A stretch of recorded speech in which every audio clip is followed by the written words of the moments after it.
Monsieur le vice-président, chers collègues, notre groupe remercie l'ensemble des intervenants auditionnés par la région pour établir ce rapport et nous saluons la qualité des échanges par ailleurs très instructifs.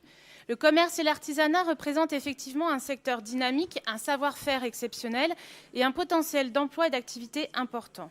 Si nous partageons les constats et propositions formulés dans ce rapport, certaines problématiques ne sont pourtant pas identifiées, ne font l'objet d'aucune action.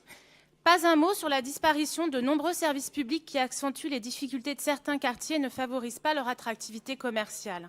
Rien non plus sur l'impact négatif de la politique de régression sociale du gouvernement Macron sur le pouvoir d'achat des Franciliens, qui est à la fois un levier essentiel au dynamisme commercial, mais constitue pourtant à 26% le principal frein au développement des entreprises artisanales. Rien non plus sur la baisse du niveau d'investissement des collectivités locales, due aux diminutions drastiques des dotations de fonctionnement de l'État aux collectivités et qui ne dynamiseront pas le secteur du bâtiment. Rien enfin sur les mauvais comportements de certains employeurs et le très bas niveau de rémunération de certains emplois, soulignés lors de nos auditions, qui donnent une image négative de certains secteurs et ne favorisent donc pas leur attractivité. Sur les propositions, il s'agit essentiellement d'un regroupement d'actions souvent déjà existantes mais dotées de moyens financiers insuffisants ou excluant des secteurs géographiques, à l'instar de celui sur l'aide au commerce de proximité.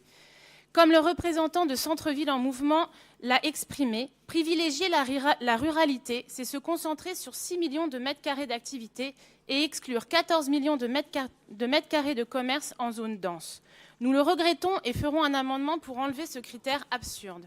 Nous avons la même question en ce qui concerne les tiers-lieux et les Fab Labs qui doivent être aidés sur tout le territoire régional.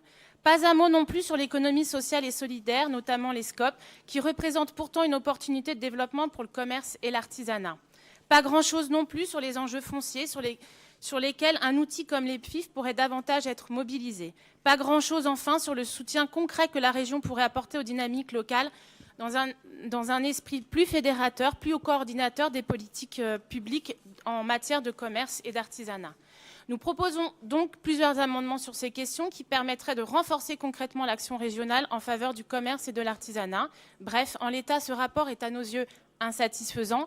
Il n'est pas à la hauteur des enjeux d'aujourd'hui. Merci.